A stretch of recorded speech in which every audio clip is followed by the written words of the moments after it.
दुखा छल जो नित करें, वे दुख लहे अपार। माया त्यज हो सरलता, सम्यक सुख आधार है वीरा, सम्यक सुख आधार।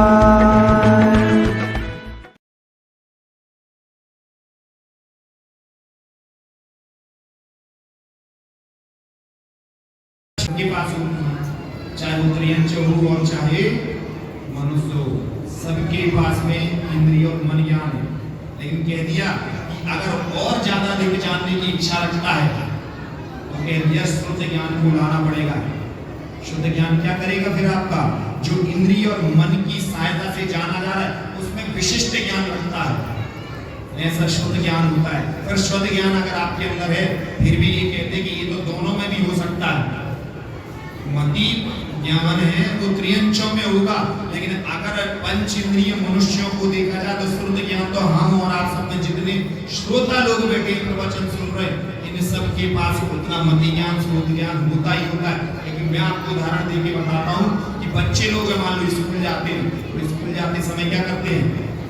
चार तो मति ज्ञान से रहे, पुस्तक खोल के देख रहे, लेकिन उनका शुद्ध ज्ञान कहाँ से बनेगा? जब टीचर समझाता है ना कि बेटा गाय के चार पैर होते हैं, गाय का ये होता है। यानी टीचर जो है जिस विषय का विस्तार करके बताता है, पुस्तक तो घर में भी पढ़ी जा सकती है, लेकिन स्कूल क्यों जाते हैं? क्योंकि हो सकता है टीचर हम एक पुस्तक पढ़ने से एक ही अर्थ निकाल पाए, लेकिन टीचर हो सकता है उसके 10 अर्थ बता दे।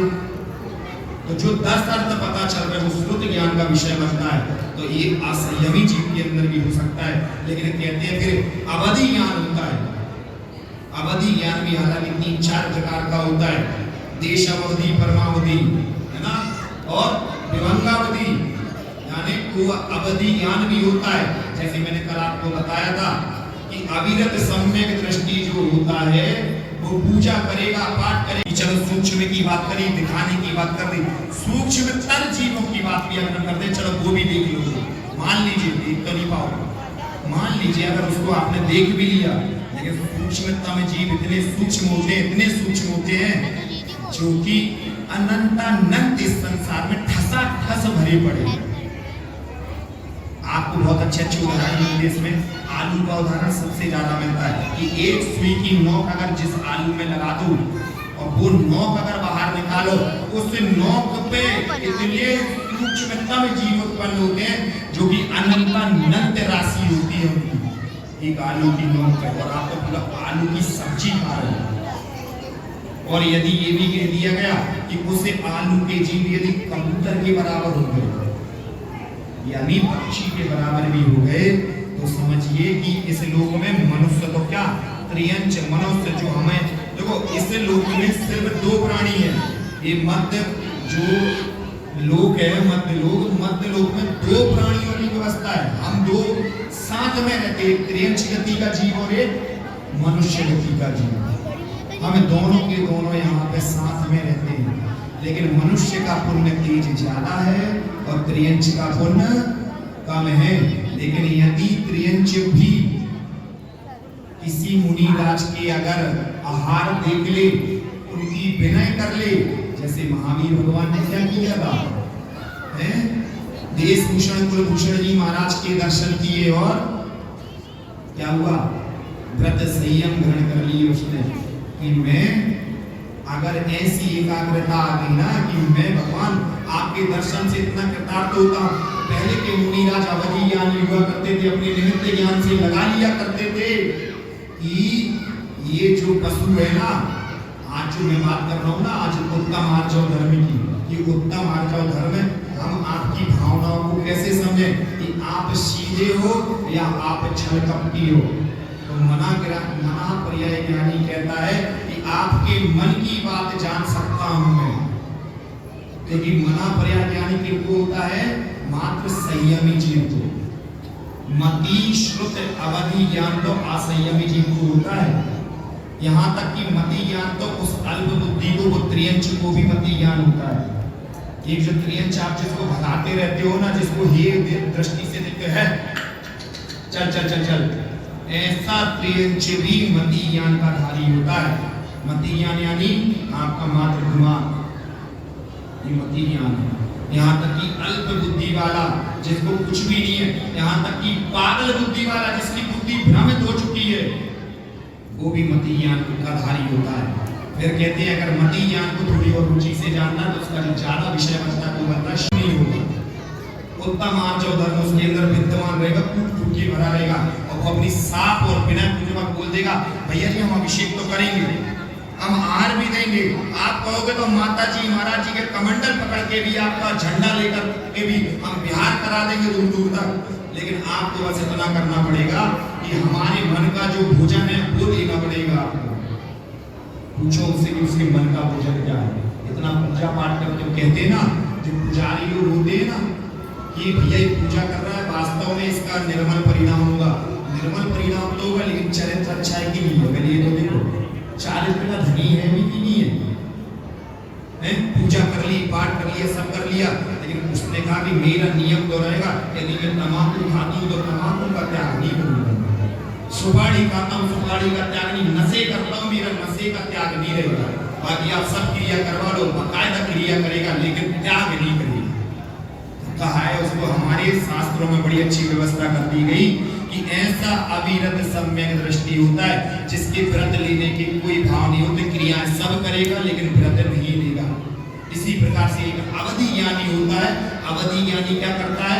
असंयमी जीव को भी अवधि ज्ञान हो जाता है।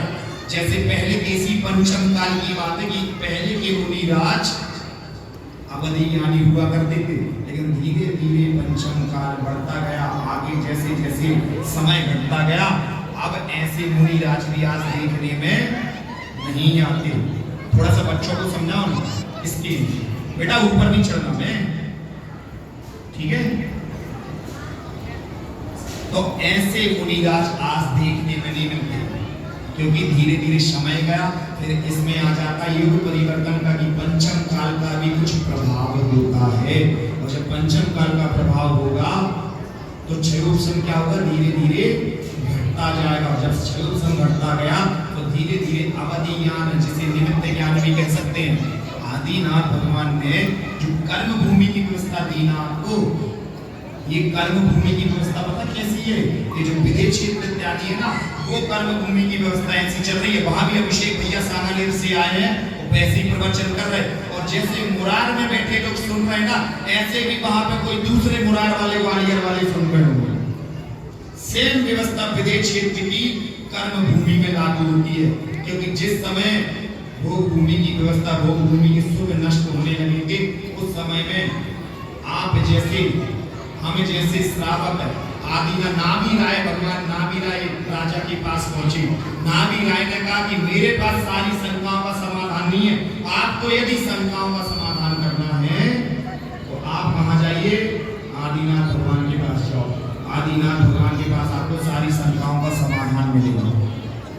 आदिनाथ भगवान जब गए और आपने विनती की, हे प्रभु अब तो हमारे सुख सुविधाएं कहाँ गई? सारे के सारे वो तो यहाँ तक डरते थे कि ये सूर्य चंद्रमा दिखने लगे ना, जब भोग भूमि में कल्प वृक्षों का अभाव होने लगा, तो वहां पे सूर्य चंद्रमा दिखने मात्र से लोगों के अंदर भय पैदा हो गया, भय उत्पन्न होने लगा, डर लगने लगा कि अचानक से क्या हो गया। लेकिन जब आदिनाथ भगवान ने पूरी व्यवस्था समझाई कि अब तो आने वाला जो काल है, आने वाला जो समय है आपका, वो इस तरह बीतेगा कि आपकी सारी की सारी जो भोग होंगे, कल्प वृक्षों की व्यवस्था है वो सारी समाप्त हो जाएगी।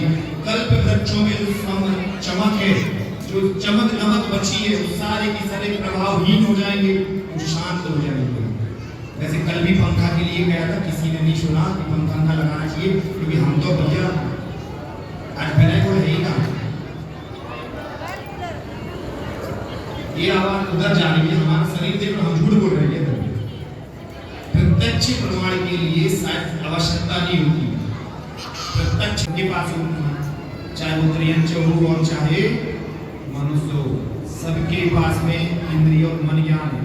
लेकिन कह दिया कि अगर और ज्यादा अधिक जानने की इच्छा रखता है तो कह दिया श्रुत ज्ञान को लाना पड़ेगा। शुद्ध ज्ञान क्या करेगा फिर आपका? जो इंद्रिय और मन की सहायता से जाना जा रहा है उसमें विशिष्ट ज्ञान रखता है, ऐसा शुद्ध ज्ञान होता है। पर शुद्ध ज्ञान अगर आपके अंदर है फिर भी ये कहते हैं कि ये तो दोनों में भी हो सकता है। मति ज्ञान है वो त्रियंचों में होगा, लेकिन अगर पंच इंद्रिय मनुष्यों को देखा जाए तो शुद्ध ज्ञान तो हम और आप सब में जितने श्रोता लोग बैठे प्रवचन सुन रहे इन सब के पास उतना मति ज्ञान शुद्ध ज्ञान होता ही होता है। लेकिन मैं आपको उदाहरण देके बताता हूँ कि बच्चे लोग मान लो स्कूल जाते हैं तो स्कूल जाते समय क्या करते हैं?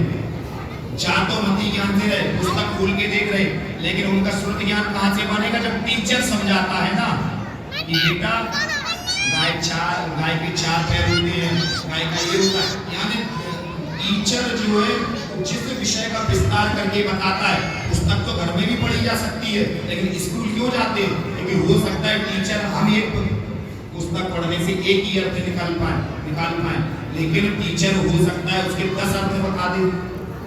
तो जो 10 अर्थ पता चल रहा है वो शुद्ध ज्ञान का विषय बनता है। तो ये असंयमी जीव के अंदर भी हो सकता है। लेकिन कहते हैं फिर अवधि ज्ञान होता है।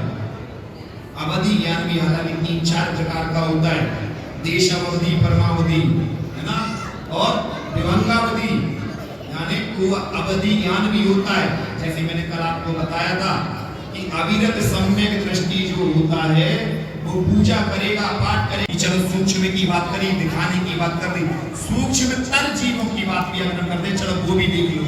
मान लीजिए देख तो नहीं पाओ, मान लीजिए अगर उसको आपने देख भी लिया, लेकिन सूक्ष्मता में जीव इतने सूक्ष्म होते हैं जो कि अनंतानंत इस संसार में ठसा ठस भरे पड़े।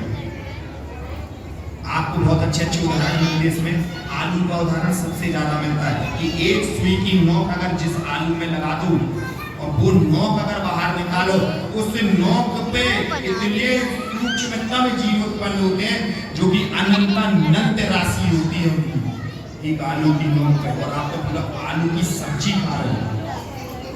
और यदि ये भी कह दिया गया कि उसे आलू के जीव यदि कबूतर के बराबर हो गए यानी पक्षी के बराबर भी हो गए, तो समझिए कि इस लोक में मनुष्य तो क्या त्रियंच मनुष्य जो हमें देखो, इस लोक में सिर्फ 2 प्राणी हैं। ये मध्य जो लोक है, मध्य लोक में 2 प्राणियों की व्यवस्था है। हम 2 साथ में रहते हैं, त्रियंच गति का जीव और एक मनुष्य गति का जीव। हम दोनों के दोनों यहाँ पे साथ में रहते हैं, लेकिन मनुष्य का पुण्य तेज ज्यादा है और त्रियंच का पुण्य कम है। लेकिन यदि त्रियंच भी किसी मुनिराज के अगर आहार देख ले, उनकी विनय कर ले, जैसे महावीर भगवान ने क्या किया था, देशभूषण कुलभूषण जी महाराज के दर्शन किए और क्या हुआ? व्रत संयम ग्रहण कर लिए उसने कि मैं अगर ऐसी एकाग्रता आ गई ना कि मैं भगवान आपके दर्शन से इतना कृतार्थ होता हूँ। पहले के मुनिराज अवधि ज्ञान हुआ करते थे, अपने निमित्त ज्ञान से लगा लिया करते थे कि ये जो पशु है ना, आज जो मैं बात कर रहा हूँ ना, आज उत्तम आर्जव धर्म की, ये उत्तम आर्जव धर्म हम आपकी भावनाओं को कैसे समझें कि आप सीधे हो या आप छल कपटी हो। तो मना पर्याय ज्ञानी कहता है कि आपके मन की बात जान सकता हूं मैं, लेकिन मना पर्याय ज्ञानी किसको होता है? मात्र संयमी जीव को। मति श्रुत अवधि ज्ञान तो असंयमी जीव को होता है। यहाँ तक कि मति ज्ञान तो उस अल्प बुद्धि को, वो त्रियंच को भी मति ज्ञान होता है। एक जो त्रियंच आप जिसको भगाते रहते हो ना, जिसको हे दृष्टि से देखते हैं चल चल चल चल, ऐसा त्रियंच भी मति ज्ञान का धारी होता है। मति ज्ञान यानी आपका मात्र दिमाग, ये मति ज्ञान है। यहाँ तक कि अल्प बुद्धि वाला जिसको कुछ भी नहीं है, यहाँ तक कि पागल बुद्धि वाला जिसकी बुद्धि भ्रमित हो चुकी है, वो भी मति ज्ञान का धारी होता है। फिर कहते हैं अगर मति ज्ञान को थोड़ी और रुचि से जानना तो उसका जो ज्यादा विषय बनता है वो बनता है